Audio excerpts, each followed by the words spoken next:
Is the nickname Yop Yop correct? I'm just gonna say yeah. Yeah, are we starting with that? Yeah, my DS I bought from Yop GameStop. Yop. Yeah. We're Yop Yop. Create a custom emblem. Oh, this was such a good part of the game. Yeah, I don't really know what. Wait, can I use my touch screen for this? Oh my god, I can. I don't. What encapsulates Yop Yop to you? Yop Yop? To me, let's see. Okay, to me, Yop Yop's just a little guy, but my brain's just, my brain just kind of fucked up on the inside nowadays. And this is what I think of whenever I think of Yop Yop. It's funny how quick you. No, I would put white there instead. Oh, white? Okay. Yeah. There we go. Yeah, there you go. All right, then. Yeah. You give him a little more of a backpack, actually. A backpack? Oh yeah. No, red still. Yeah, because it goes out a little bit. Yeah, there we go. Yeah, there you go. That's Yop Yop. Okay, yeah. That's Yop Yop. I'm really impressed that my DS screen works. Me too. Oh wait. Save and quit. Okay, there we go. All right. I don't think I can connect to the Wi-Fi though, sadly. That's okay. Yeah, you just want to do the single player, right? Yeah, it's just single player. I want to see. I just want to do the mission mode because I remember this was really fun as a kid. Maybe it's shit now, but I have very vivid memories of grinding this out at my grandmother who lives in Houston's house. Oh. I've only been there like a handful of times, but I really do just vividly remember being there. I want to say. I also randomly had family. That's a weird glitch for your Nintendo DS. Yeah, that shows the inputs. I got this DS from GameStop, man. It's not that good. Oh man, I only got 2 stars. Yeah. I remember it's 3 stars. That doesn't feel very good, but Yop Yop doesn't care. No, Yop Yop's a speedrunner at heart. He just wants to hold forward and go. Yeah, Yop Yop knows gas and nothing else. And we gotta respect about Yop Yop. Oh, is that too late? Oh, Yop Yop the goat. No, Yop Yop. Yop Yop would mess that up. Uh-oh. Uh-oh, Yop Yop. Oh, no, Yop Yop.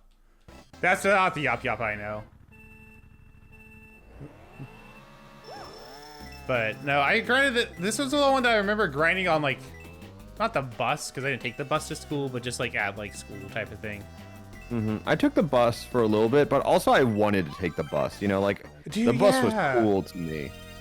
Yop Yop, you gotta get it together. I always wanted to take the bus, but it was either I lived in the middle of fucking nowhere for the bus to come to me whenever I was growing up, and then when my parents got divorced, we moved right next to my school. I was like, oh fuck yeah, now's my time. No point. The bus just didn't even come to me. I was literally 2 blocks from the school. It's like, oh god damn it, dude. Yeah, that'd just be a waste. Yeah, I think I could have not had to take the bus, but I just wanted to. Yeah. It was I think taking the bus is really good for social reasons in middle school, high school, because it's a good way to meet people, and it's a good way to meet people who live close to you. Yeah, oh, that is true. You just get to figure out everyone's addresses. Their stops. Yeah, man. Yeah. I know, that's why I always want to take the bus, because, my friends that took the bus, school would start, or, I'd get to school already, and, they would just be, in good moods, They were all just, they'd all already been talking, And also, one of my friends was a year older than me, and I met him on the bus, and then he started driving, and then because we rode the bus together, we became friends, and he started driving me to school every day. So that was awesome. Oh, well, that's honestly kind of nice. See, I never had a friend that drove me to he jumped over me. Yop Yop, you gotta get together, man. No, yeah, I mean, I obviously started driving probably within a year. Not a year, but maybe 6 months of that. Yeah. That's fair. I want to say. A year. I forgot. I got my license 6 months late. Oh, those 3 stars, perfect. And I was pissed about it as a kid. Wait, what? Oh, you're getting it late? Wait, why'd you get it late? Because, okay, when you're 15, 16, you probably know how to get your license just because everyone around you is talking about it. Yeah. I told my mom when I was like 15 and a half, I was like, hey, I need to sign up for driver's ed. Okay, so context, I don't know how it is for every single state, but in Oklahoma, where I grew up, you can get your permit, your learner's license, whatever, at 15 and a half. But before you can test for that, you have to take X amount of hours of driver's ed. Yeah. And normally you just take a class way before you're 15 and a half so you can get your permit on the day you turn 15 and a half, so you don't have to wait. But after you get your permit, you cannot get your license until you've had your permit for at least 6 months. Yeah. But if you're 18 or older 18, you can just go in and take the test whenever. This is just for people between the ages of 16 to 18. Yeah, for like juniors and seniors and shit in high school. Yeah.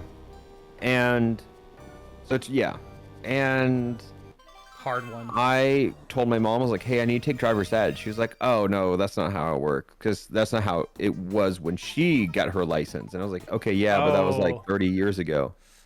It's actually 20 years ago. Very small generational gaps in my family, but still, I was like, no, that's not how it works. And then it got to around the time my birthday's in December, we were in like October, and she was looking in, because, well, she got me like this at-home driver's ed that was like with our insurance, like AAA or something like that. And she was driver's insurance. Driver's ed at home does not sound like driver's ed. Yeah, and it was just like, oh, read this book and then I'll drive with you when you get your and it was like, that's not how it works. And then I did everything right. I did everything she asked me to, and nothing happened. And then it was in like October or something. I think my grandmother asked me, she was like, you excited to get your license in 2 months? And I was like, not getting it. And she was like, why? And I was like, because mom won't get this fucking driver's ed thing. And I think, my mom was like, she was like, well, you're not going to pay for it. And I was like, I'm 15. I can't drive, so I don't have a job. Yeah. Oh, you just started the cycle. Yeah. We're back in the same problem I'm trying to fix. And it cost $300 to do the driver's ed thing, which I get is a lot of money, but I think in the big scheme of things, it's not a lot of money. You know what I mean? Yeah, like long term, especially for driving, like $200 isn't that. That's honestly pretty cheap. It's a lot, but I think if it's at this, like, my family grew up very poor. Or it was weird. My family had kind of like a Arrested Development situation. We had money when I was young, and then we didn't. And then we weren't, I don't think we were poor by the time I was in high school, but we were like, I know we were poor when I was in high school, but like we were like not risk of homelessness anymore, Oh, okay, I get you. Yeah, like that was us in middle school. Because one, couple things went wrong. My grandfather was kind of like the breadwinner of the family, and he passed away in my 6th grade year. My parents got divorced in 4th grade, and then so like financials were crazy weird all over the place. And then my dad worked in mortgages, and the stock office crash in 2008 was the same year everything went wrong. So it's like my family, like everything that brought my family money suddenly stopped. Oh, yeah, okay. So that was kind of my Arrested Development growing up, which like we had money and then we just didn't. And it was as an adult, it kind of makes sense, but like when you're a kid, you don't really understand. It's like, oh, okay, so we're cooking at home now, Yeah, no, I get what you mean. It's a weird thing to like suddenly adjust to. See, my family is weird. We had like not the exact opposite thing, just like I was told that we were poor growing up, and I learned way later down the line that we weren't. My dad just had the let's live like we're poor mentality, and just didn't tell any of us that we weren't. Yeah. But it wasn't until like the stock market crashed that we like learned a little bit more about, like maybe we do have like a little bit. But wait, we're retrying that one. Yeah, I mean, but I think it's good to grow up that way. I think like by the time, like, it's weird to say, I think everyone should grow up poor. That's a weird thing to say. But I think like being taught that very frugal mentality at such a young age is very important.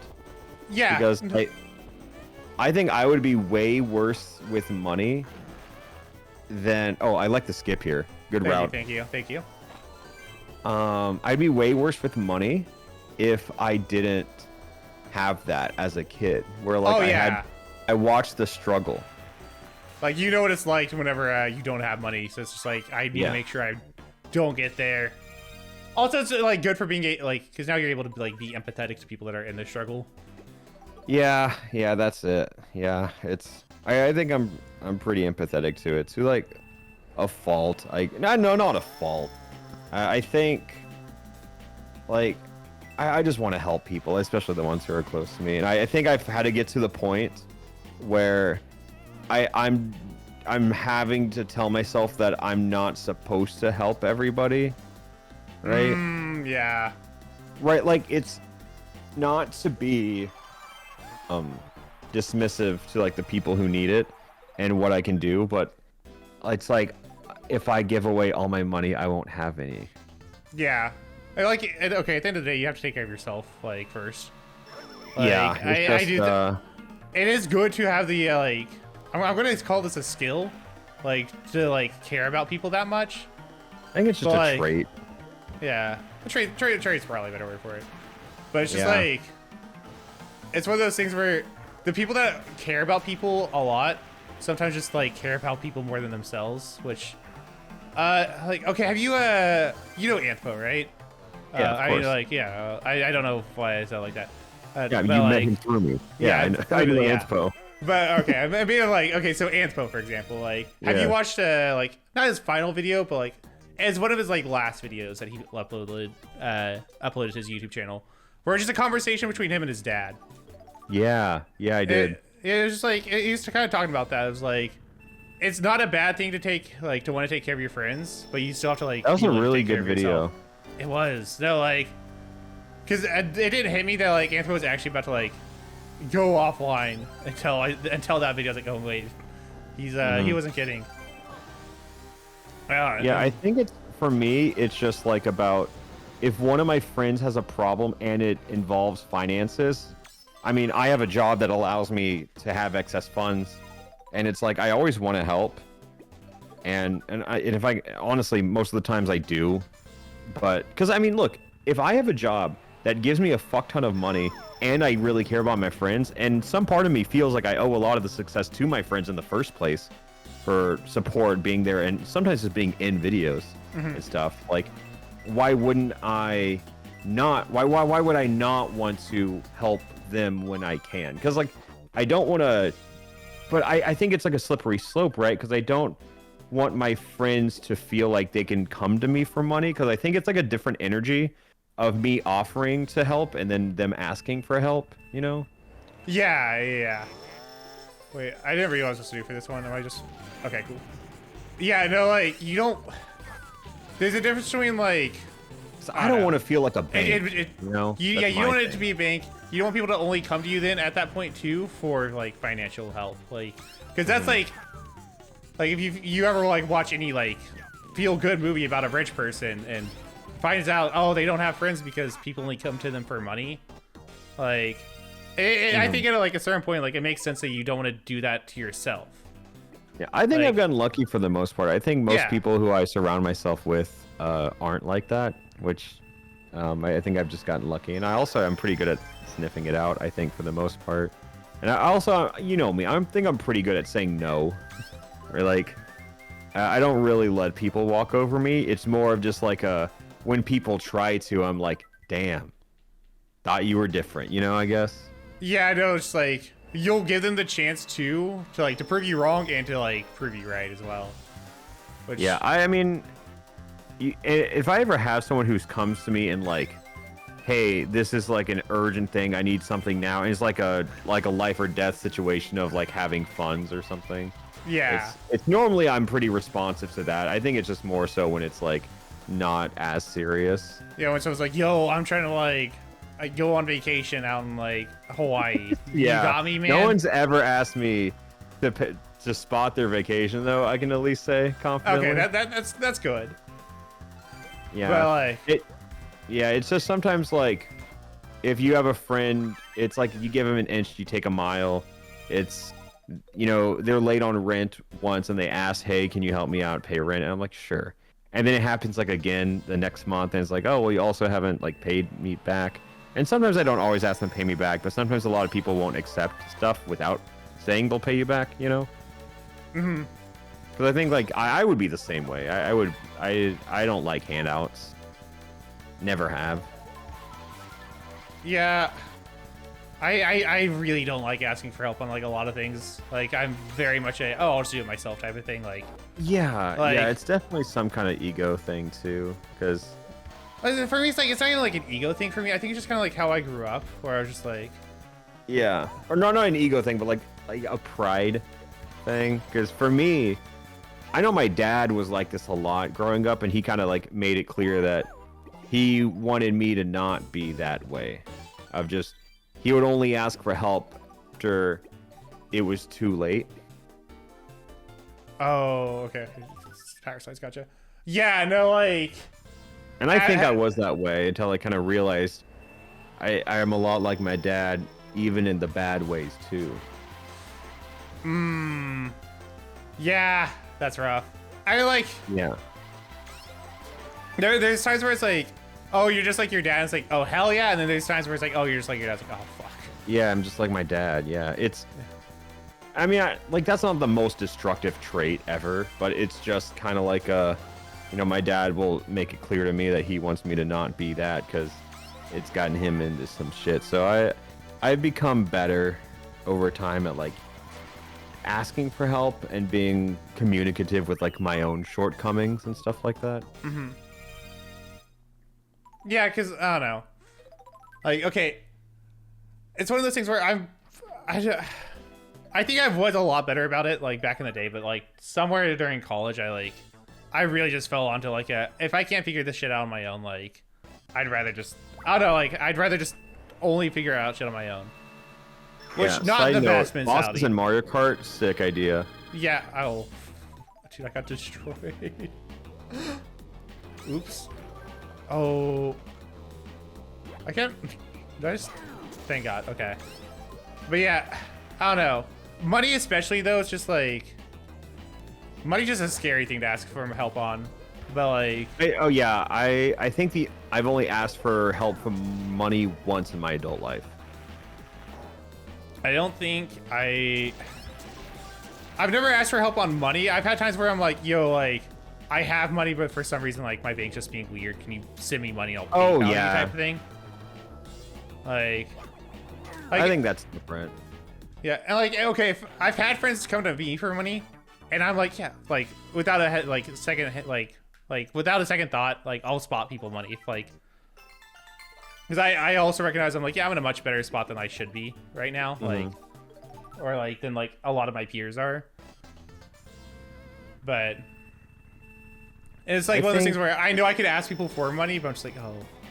The one time I've ever asked people for money, this was before you and I were really friends. I know I've talked about it before though, but it was like mid 2017. We already had an office in Oklahoma and everything. And my network, for context, YouTubers get paid by a little company in between YouTube and you get to choose who that network is, and some offer different perks, and some just steal your money.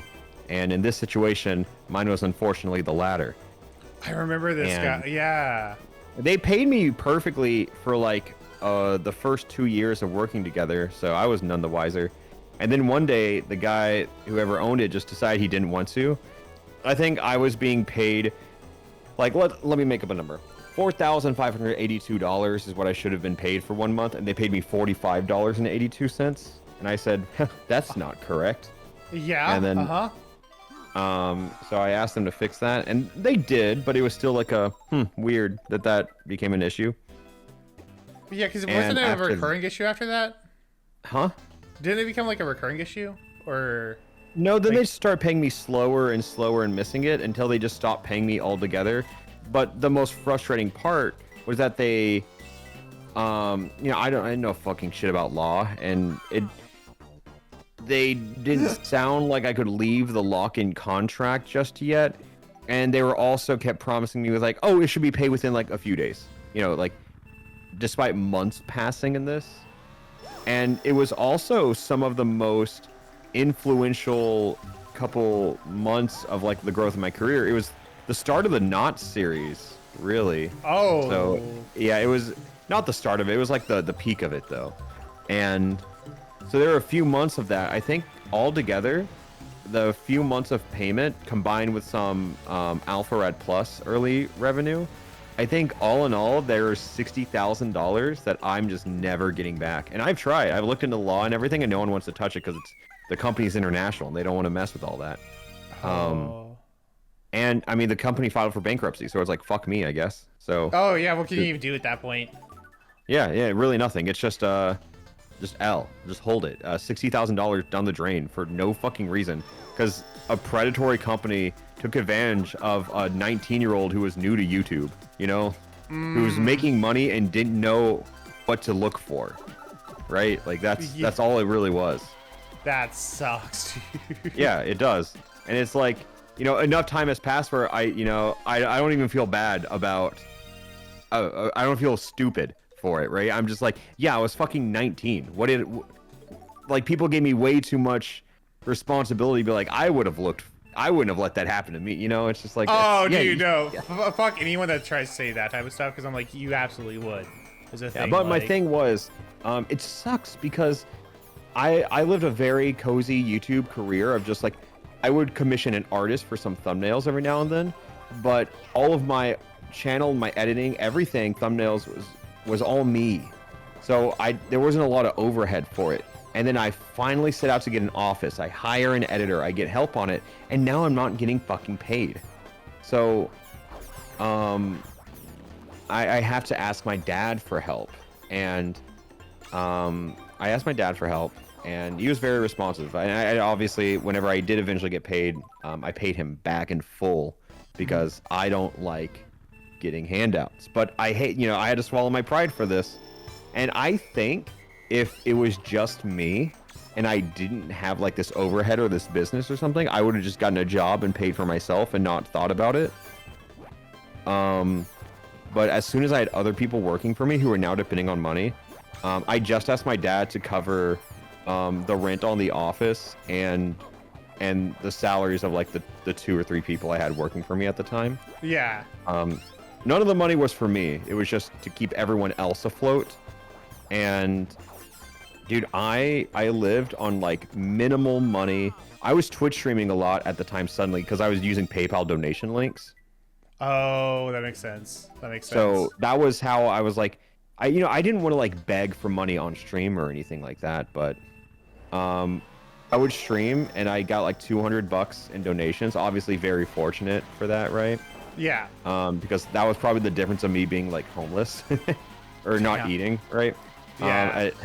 I mean, obviously I had family who would take me in or something like that, but like, and I didn't want to ask my dad for more money, right? Like I felt bad enough asking for what it was. I mean, I probably would have just lived at the office or some shit like that. I don't know. Yeah, I saw on the couch. Yeah, I don't really know what the plan was at the time. I was just trying to survive, really. But, dude, I mean, fuck, I almost quit YouTube multiple times in like 2016, 2017 because things weren't like growing. I didn't really feel worth it.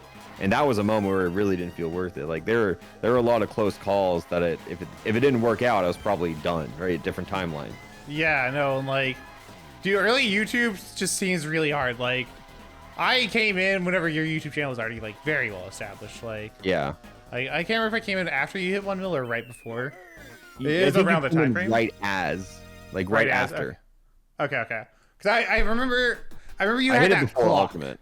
Yeah, maybe I had just moved in then. I think it was like maybe because that sweet spot. I hit. Yeah, no, I think you're right because I hit 1 million on Thanksgiving. Oh shit. Yeah, Thanksgiving 2018 is when I hit 1 million subs. Maybe it's after then. I don't know. But wait, what the fuck? I'm just looking at the menu after this.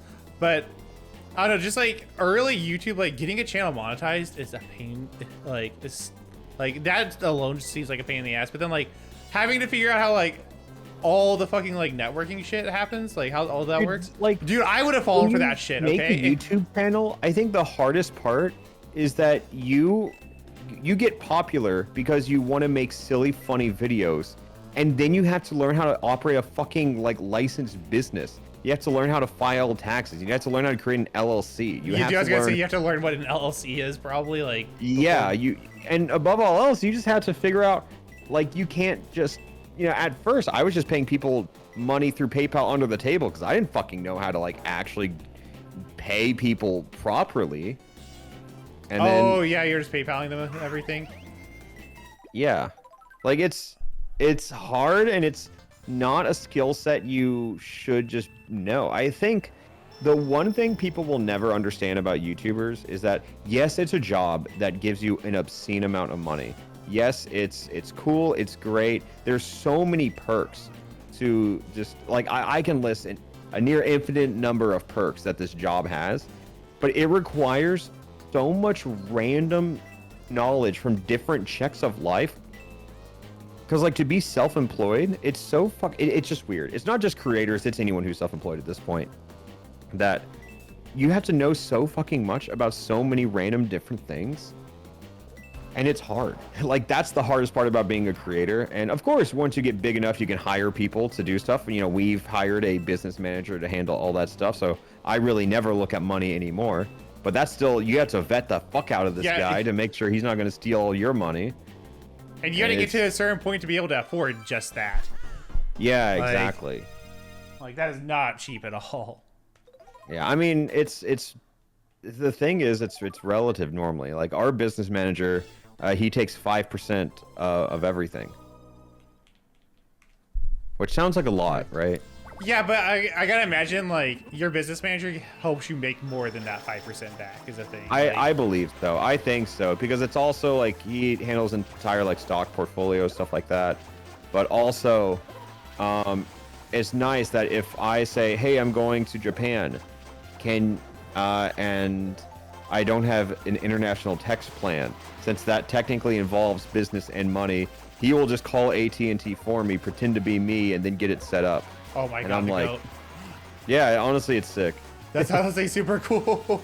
It's just like a lot of convenient things. And it's also like, if I need something like around the house that needs to be added that still pertains to business loosely, he will connect me to someone or set it up or call and do anything.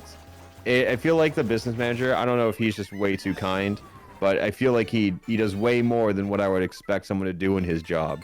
Yeah. I had to reach the end before Donkey Kong gotcha. I mean, like, that's another thing too. Like, imagine if you found your business manager like early on and for super cheap. The dude could have just screwed you over. Like, I don't know. Like, yeah, I have a friend who's a YouTuber, and I won't say who because this is their own financial thing. And he had an accountant and everything who, like, just did their stuff. It was a family friend, right? Yeah. And so they trusted them, and they wanted like a more Hollywood type of accountant who kind of gets everything. So I just referred them to mine, and they got along great. And then my accountant, who now works for them, did some like digging on like their past taxes and everything like that, and they're like, yeah, there's like $1 million worth of fraud here. Oh, fuck. Yeah, spread out over like the past like few years. Wait. Oh, that's fucked up. That's fucked up. Yeah. That's. So I mean, I'm just thankful that didn't happen to me, but. See, yeah, I like. That's. I'm not super close with them or anything, but it's still like I wouldn't wish that on anyone, right? Yeah. No, like. Nobody would. I would never wish for anyone to go through $1 million of fraud. Because like even if you have a net $1 million throughout the year or something like that, it's very unlikely you have $1 million liquid. Oh yeah, no, definitely a 0% chance. I feel like. Yeah. Because I feel like at that point too, like cost of business shit starts coming through, and like you're not really gonna be having like $1 million very often. Like, I don't know. I've never been to that point where I've had $1 million. Even though I am a YouTuber. So I've chosen to not be a millionaire because I want to be based. You're so humble, man. I'm a man of the people. Go down to earth. Yeah, exactly. I'm glad we both agree on the goat of like humility. But if I ever found out don't somebody have $1 million liquid, contrary to popular belief. What? Oh shit! Damn, dude. I just thought like I just thought you had suitcases like. Dude, wait, okay. Why can't I hit this one guy? This is one guy. I just assumed all YouTubers, you know. All YouTubers do, yeah. Except for me, because I'm different from the rest. I'm different. Mm-hmm. You know, I would never exploit anything for views. Do I have to beat the red car? Is that what this is? I didn't read it. I think I do. It looks like you'll just figure it out. Yeah. I don't know. I'll be real. I didn't think we'd be playing Mario for this long at this point. No, I think we got to the point. We just had good conversation. Yeah. Kind of a one-way conversation. I just kind of rambled, but thank you for, for inputting. I mean, like, it's interesting rambles. I love this shit. Yeah, like, I mean, you know, we upload an hour-long video every now and then. Why can't it be Mario Kart BS? I'm down to finish this game. I just like I didn't think. Oh, also, I talked to you about it off stream, but it's funny that in our Mario Kart Wii, or Mario Kart Double Dash, I kept complaining about how I couldn't drift, and apparently it was player 2 who has to drift on the back. I don't understand that design decision at all, personally. They just want little bro to do a little more. Yeah, I guess. I thought little bro could just stop at punching, like.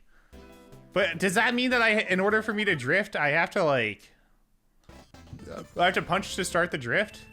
I have no idea. I don't know. Dude, I really want to try to get Mario Kart Land mode going at some point. But that's one of those things where I've been wanting to do that for so long, and at this point I'm like, I don't know how, like, I don't know how to do it at this point. Besides, yeah, I know Lud did it once. Oh, he did? Ooh. Yeah, he had a Mario Kart tournament in person with Double Dash Land. Dude, okay, that's kind of sick. That's actually kind of hype. I'll give it to Lud. Come on, get in there, Wario. Like, dude, he loves Mario Kart. I missed out on like the era of LAN Party. I think that was just like the gamer generation like a few years before me. Like, I'm guessing you don't mean Mario Kart, but like, I guess anything. I mean, like even like Halo LAN was a thing. Yeah, dude, I always wanted to do like, dude, I want to do like a Counter-Strike LAN at some point. That just seems like fun. Like Halo LANs as well. Like, whenever I got into like, I don't know, whenever I started playing like Call of Duty and shit, like anything that would have been LAN, it was already like, it was all online at that point. Like, yeah, I can't wait for you to get into Halo one day. Whenever we get to play it again. Yeah, dude, I'm excited for Halo because it was fun that like little bit of time. I would probably put Halo 3 in like my top 10 favorite games of all time. Really? Maybe. If not, it's right outside of it. It's like they're low 10 or like high 20s or high teens, you know? No, that's fair. I like, from what I've heard about the game, you're not alone there. Yeah, it's pretty popular consensus. Yeah, I think that's a pretty big opinion. Also, side note, this mission, I'm supposed to be like looking ahead and seeing which ones are the fakes, I guess. But I can just look at the bottom screen. It's, I don't know. That's funny. Yeah, you're right. It's like Mario 64 DS where it's like find the hidden star and it just shows you. But back to Halo. Back to Halo. I recently, I had to wonder because I think Neon White genuinely might be my favorite game of all time. Oh, damn. But it's I think it's a really weird question to like examine because what is your favorite game of all time? Fuck, man. It's like, that's tough. Celeste is like what I would say for you, but I don't know. I'm at the point now where I'm like, I really like Celeste. It's not my favorite game of all time. I think Melee probably just is. Yeah, but like, if that is your answer, how long do you think Melee has been your favorite game for? About 10 years now, roughly. Yeah, I think the thing is, when you have a favorite game, it's so ingrained to your personality where it's really hard to like accept you might have a new favorite game, right? Oh, yeah, I get you. It's like my favorite Pokemon has been Absol since I was like a kid, but I really like Whimsicott nowadays, and I know if I didn't have that nostalgia with Absol, my favorite Pokemon might be Whimsicott. Oh yeah, no, okay. I get what you're saying actually. I get that. Yeah. Because I feel that way about the 1,000-Year Door sometimes. I'm like, man, like maybe like there are like. Okay, all right, it's been long enough. I can shut on the Origami King again, right? Like, am I due for this month? Go ahead. Okay, so like, I feel like the exact opposite of what you're gonna say or what you're saying is what I'm saying though. But like, I've decided I want to give all the Paper Mario games like a second chance because I'm like, you know, maybe 64 is really fucking good. Maybe like Super Paper Mario is really good. I'm like, they are really good games, and I stand by that. Yeah. That they are. But I was like, am I being overly nostalgic for like the 1,000-Year Door now? But after playing like Paper Mario 64 TTYD, I'm like, no, like the things I like about the 1,000-Year Door. It's the things I've always said I've liked about that game, and putting them in like Paper Mario 64, and I'm like, oh, now I like this game even more. And so I know it's not nostalgia. I had that same phenomenon with like Sonic Adventure 2. I just thought like, oh, it's a fun game, but it's like bad fun, right? Like, or something like that. And then I did my stream where I played the entire game, like 100%. And I was shocked at like how good I actually think Sonic Adventure 2 is. Like, I thought I was blinded by nostalgia, and it's probably to some degree I am still, but I think that it's just a really good game. The mechanics, the movement feels super smooth, and it's just a game where movement is super intensive, and everything I want to do in that game, I just can. Yeah. Yeah, I get what you mean. Yeah, I think the game is much better than people let on. No, I think really good game. I think Adventure 1 and 2, I think they're good. I enjoy both those games. I think less of Sonic Adventure 1, but I think Sonic Adventure 2 is very good.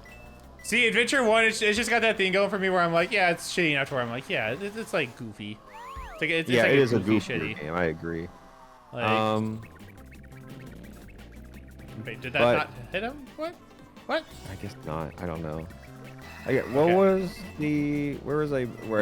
Oh, we were talking about nostalgia and like. Oh, this is my favorite game of all time. Oh yeah, Neon White. Yeah. Like, I don't know if Neon White is my favorite game of all time, but I've never had a game hook me like that has, perhaps ever, to the point where I can log 100 hours in this single player game in the first month I play it. Like, that's crazy. Oh yeah, I get you. Yeah. See, that's Hollow Knight was kind of like that for me pretty recently, but then my thing was, after I stopped playing Hollow Knight, I just stopped playing it. And I was like, okay, it's just like in the really good like game for me. I still find myself revisiting Neon White every now and then, but it's never with the same like intensity. Yeah. But if they ever make like Neon White 2 or DLC or workshop stages or something, I'm gonna be feeding that like a motherfucker. Oh, dude, workshop stages will go so insane for Neon White. Yeah, I agree. And it's weird. It's a game I would not have given myself a chance to play if it wasn't for Alpharad Gold. Yeah. Like. Yeah. That was a game that I had been seeing it for so long. Don had been trying to get me to play Neon White for ages at this point. Same. It was like. The game looks fine. The game looks fun. I just hadn't like got myself to sit down and play it. Yeah, I was in the same position. Yeah. Like watching you play, I was like, oh, like this game looks fun. It looks like a good game.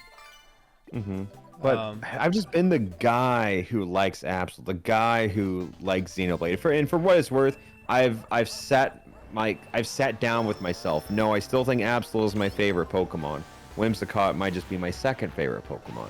Yeah. And then I had to sit myself down with like Neon White, because I've been the guy who says Xenoblade Chronicles is his favorite game for so long.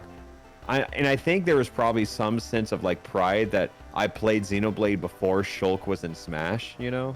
Oh yeah. You weren't just like a Xenoblade, like you weren't a Smash baby for some Xenoblade. Yeah.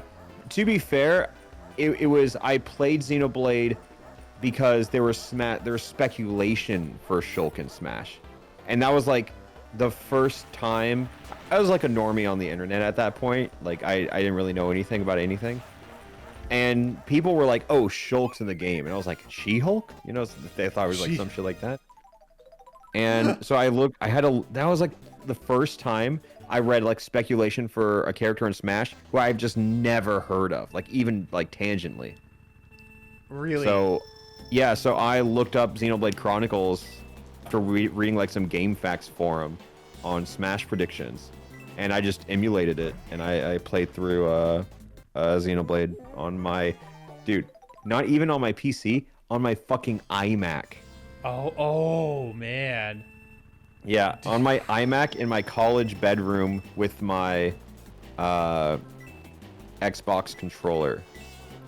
That was my first experience. I played through all of Xenoblade. It looked like shit, but I was like, I fell in love with that game because I think I felt really rewarded at the time for trying something new that I've never heard of and just taking a random leap of faith on it, and it was like mind blowing. Do like not be just like, was it that you weren't disappointed with the game, or is it just because you knew nothing? I guess. I think it's a combination. One, I knew nothing. Two, I've never heard of it before, and it was phenomenal, which felt like so much more surprising. Because I'm a person who loves being impulsive, but I'm a person who's seldom to go outside of their comfort zone, I would say. So Okay. I think it was just like a personal feat on top of it all. No shit. Okay, I can't do anything about this. No, come on. All right, cool. Yeah. So wait, okay, I'm curious. So back in the Brawl day, this is very beside the point. But like, you knew about like Rob and stuff then. Okay, actually, Rob was in this game. I thought Rob was a character from Mario Kart DS, but yeah. Okay, yeah, that is correct. Actually, I think that's what I thought too. I'll be honest. I mean, Okay. I didn't know who like Mr. Game & Watch or Fire Emblem characters were at the time. But I guess to me, I was like 6 when Melee came out, so my brain wasn't really working yet. No, I'm not. I meant strictly for like the announcements and stuff, like, because like obviously, like if you would have said that you knew who Rory was, like it's like okay. Oh, I'd be lying. You're even lying, know or who it's Mark very was. impressive. Dude, I mean, I guess nobody should have known who Marth was too, unless you were. I'm gonna say it. Even the people from Japan, I feel like they wouldn't have known who Marth was, because like. No, Marth was one of the more requested characters. Oh, he was? Oh shit. Yeah, in 64. Or not even Marth, but a Fire Emblem character, because I know like Sakurai had like a poll for characters in Smash 2, and people just wanted a Fire Emblem character. That's Little did they know they they opened up a big rabbit hole of wanting Fire Emblem characters. Like, but I kind of feel the same way with like you with Xenoblade. That's kind of how I felt about like Mother 3 when I played it for the first time. Like, yeah.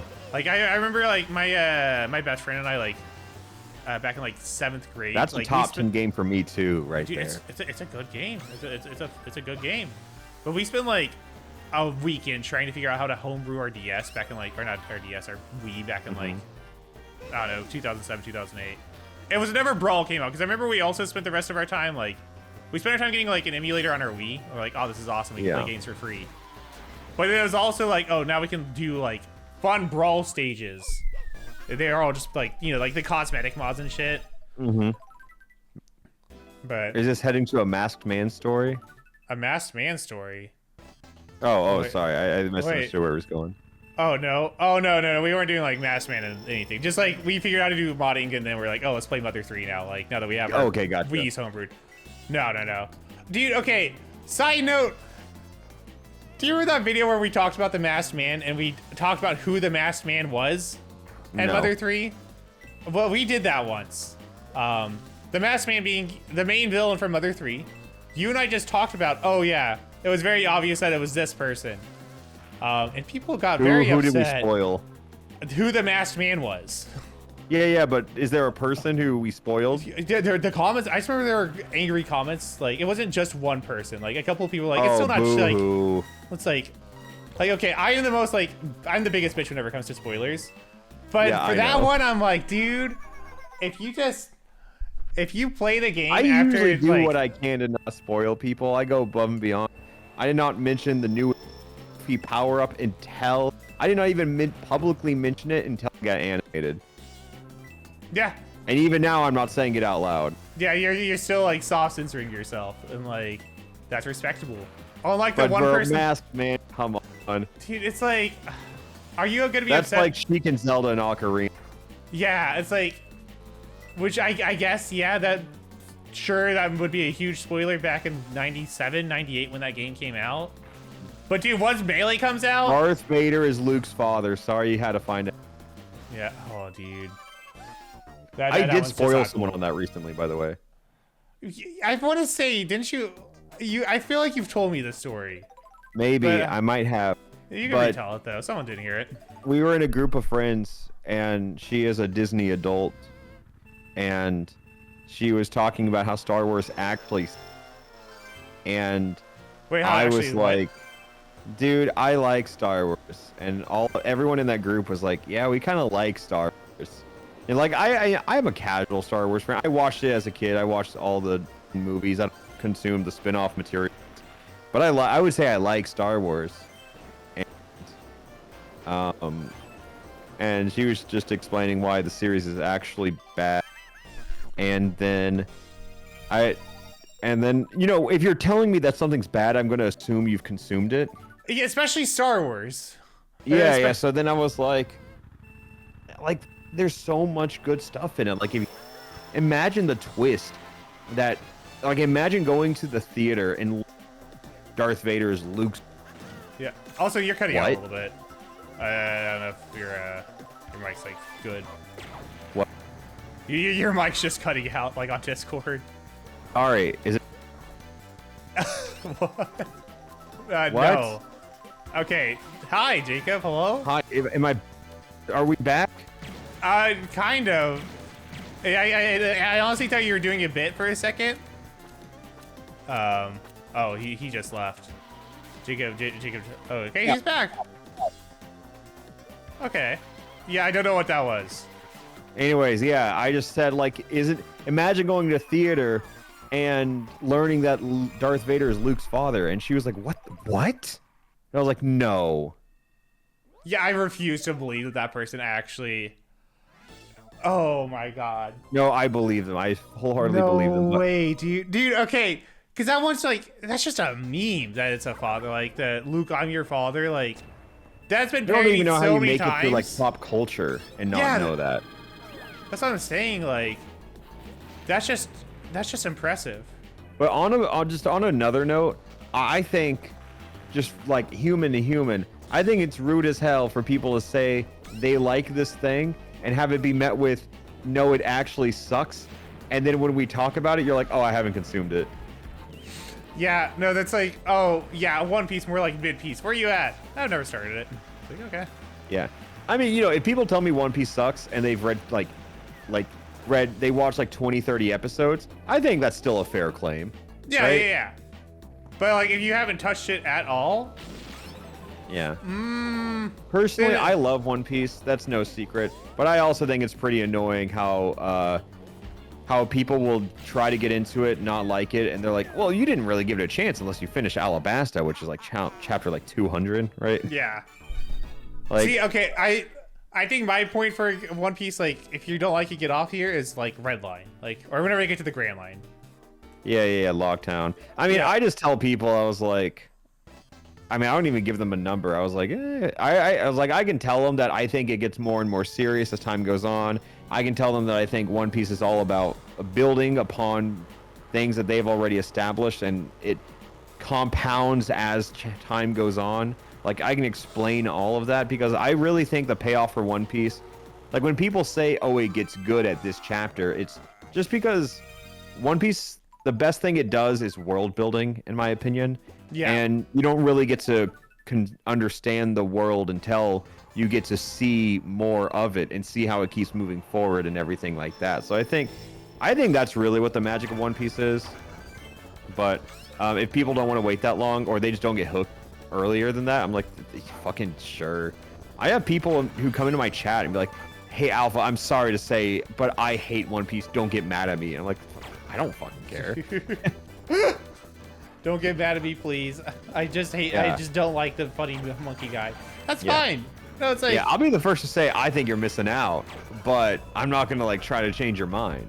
yeah, like, Like, especially like, I don't know. I've come to terms that I'm just never going to try changing someone's mind on the internet.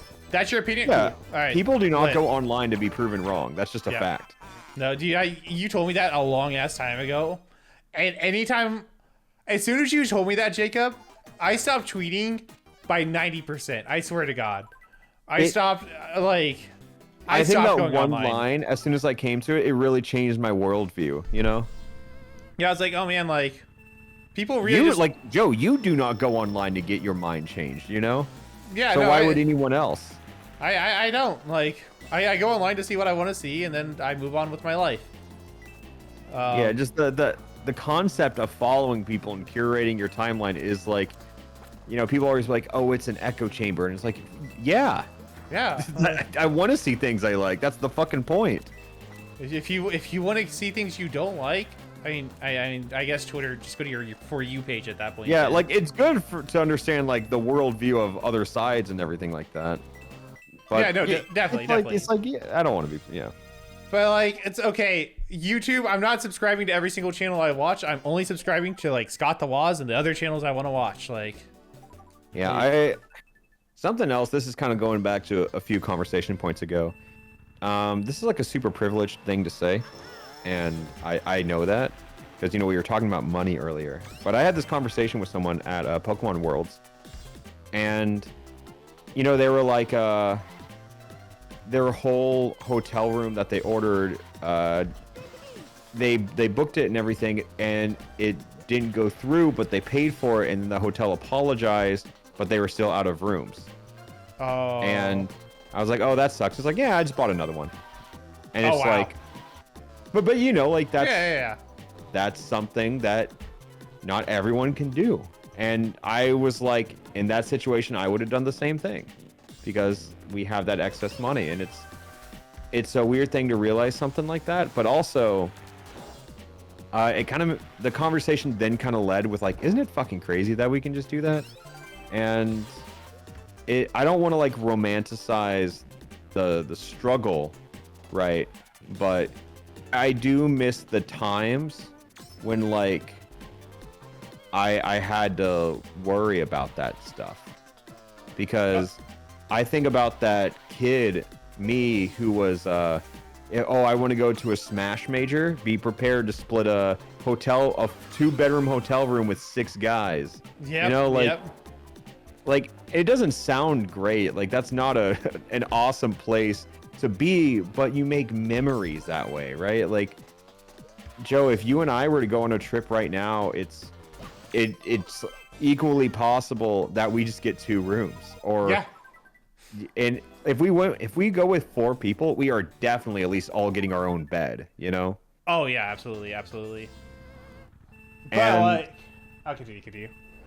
yeah, no, it's just kind of that. It's just, I don't, obviously, very privileged thing to say. I feel like I have to preface that, but it's nice to be on the other side of it. But at the same time, I feel like I miss out on so much life experience by not having to.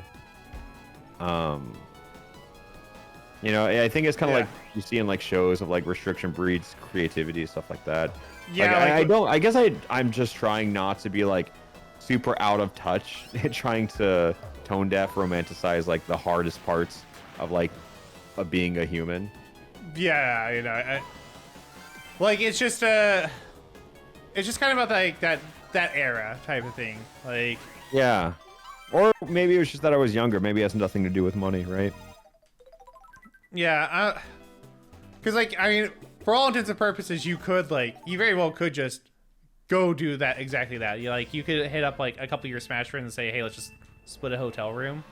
Mm-hmm. But like, if you don't have to do it, then it's just like, it's just you don't think about it anymore. I guess it's like the thing. It's like, it doesn't sound like you're romanticizing it, like, to me, but like, yeah, I think it's just the way that people treat you different, I guess. Yeah. Too, with I remember, so you're kind of aware of all this drama from a while back. I'll give as few details as possible, but there was this film shoot that we put together, and one of the people who we worked with was a little unprofessional and was unhappy with how it turned out. And it's like, that's fine. We won't use any of the stuff you shot for it out of respect. But this is what we're paying you and everything like that. And they were like, oh, we demand more. We want more because of this. And there was really no legal ground for them to stand on. And it was also just like a very out of touch thing. Like there's no reason to be asking. I'm leaving specifics out. So if it doesn't sound bad, just realize it is. And I'm leaving out a lot for like to omit details. But yeah, it was just some people who were trying to take advantage of, like, they would not have asked this on like any of like the indie sets that they work on, but because there was money on the set, that they were trying to get as much as they could on the way out. And it just felt like I have worked before Alpharad and stuff like that. I worked on like so many like indie sets and stuff like that as like either an editor or something else, something of another. And it's just, that's just not, I don't know. It's just, it was weird that never was an issue for me in the past. And then it's like, people are just worse. People are not only just being worse, but they're trying to get the most out of you that they possibly can. And boy, does it make you feel shitty. Yeah, because they're looking at you as like just a bank, like kind of like what you were talking about earlier, but like not like with friends, but now it's just like with like people you're just trying to work with. Like, yeah, I'm like, and it's like at some point you have to understand, like, I am a business to some degree, but it still doesn't feel good. Yeah, I don't know. It's just, I think another thing is, I think people are, this is a weird one to segue into, but I think like the biggest thing I've learned in growing up is that when people tell you they feel a certain way, it's not your responsibility to rationalize it or to even understand it, right? It's, oh yeah, if people tell you they feel a certain way, that like that's a, you know, like, again, people don't want to be proven wrong, but I think especially like people do not want to be convinced that anything they're feeling is anything less than valid. Yeah, no, like, oh, you go on. No, I was gonna say like I don't know, like you don't want to like. Are you talking about specifically for like coworkers or just people in general? I guess. I think people in general, like friends, family, relationships, anything. Okay, yeah. That makes sense. That makes sense. That is one of those things where it's just like, I feel like that's something you have to learn through like tons of therapy. Nice reset. And it's a time save. It's a time save. All right. Yeah. Yeah. No. I think you're right. I think like one example of recent is this one is a silly one, but it was the grooming joke that we censored in Jackbox.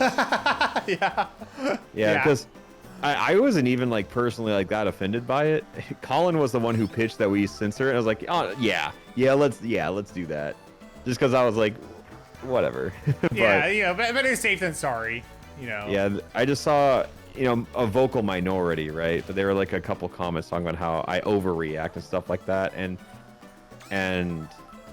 I don't know. I think like my take on it was just like I think if someone wants to censor a joke on grooming children, I don't think they need that much of a reason, first off. And secondly, it was kind of like I think if it's weird to try to invalidate that feeling, because yeah, Jackbox is supposed to be offensive, but like everyone has their limits, right? And some people have history with I mean, you know, like Smash stuff in 2020, right? Like, yeah, the mere topic makes me uncomfortable, and like PTSD brains, shit like that, and I don't know. I thought it was just weird that it had to be like defended almost, and I don't know. I just kind of like saw that, and it kind of rolls off my back. But I think I just wanted to talk about it because it was just kind of surprising to me that it was like there were like some people who like very much so understood, where it's just like. Yeah, it's whatever. It's not a fun thing, but I think Smashers especially understand it. Yeah. I agree. Just rough, dude. Oh, bro, he juked me. Holy shit. Oh no, he got me. He got the fuck out of me. I won't even lie. Like I got. Yeah. But I think the thing was just like, though, I'm not even offended by anything. I think it was just the part that surprised me was when people were saying like, oh, it's overreaction, and I was like, I don't think it is. Like, I don't know. It just felt like I thought if I did during his startup, he wouldn't jump. Yeah, no, that's fair. Yeah, my bad. Hey, you're all good. But no, it's like I hate calling that overreacting. Yeah, Like, yeah. It's like overreacting to your perspective, yes, but like, fuck you, it's our YouTube channel. Like, we can censor out what we want to censor but also out. like I don't expect anyone commenting on our videos to have like context or empathy, right? Because we're just talking voices in a box, and for the most part, that's kind of like how I like it to be. But it's just something you always gotta think about. I think I have a good enough head on my shoulders where it's just like I can talk about things without it being defensive, but I also like gotta worry. I was like, oh, I hope that's not defensive, right? But I don't. See, yeah, that's fair. Oh. Dude, I'm trying to break it, but no, he's different. Oh, I get it. I'll be real. I don't know how the fuck I'm supposed to actually do it, unless it's just like this war of attrition type of thing. Do you lure him over to it and then yeah?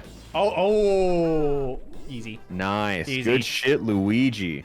Dude, all Luigi in his little Among Us car. I forgot he has an Among Us car. Yeah, no, I've been focusing on that. And now the credits. Oh. Okay. And now the credits. Another game we get to see the credits for. You know, the A looks kind of like... Never mind. It looks like the car. It just looked like my car. Like, you see it, right? Jacob? I'll see you guys tomorrow.